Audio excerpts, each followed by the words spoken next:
ఎన్నో పోషకాలతో ఉండే గంగవాయిల్ కూర టమాటా.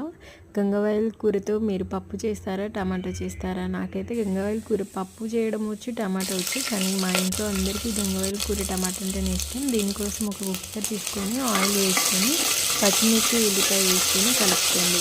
ఆ తర్వాత కొద్దిగా అల్లం వెల్లుల్లి పేస్ట్ వేసి కలుపుకోండి. కొద్దిగా పసుపు వేసుకోండి. అందులోకి సరిపడా ఉప్పు, కారం వేసుకొని ఒకసారి మొత్తము కలుపుకోండి.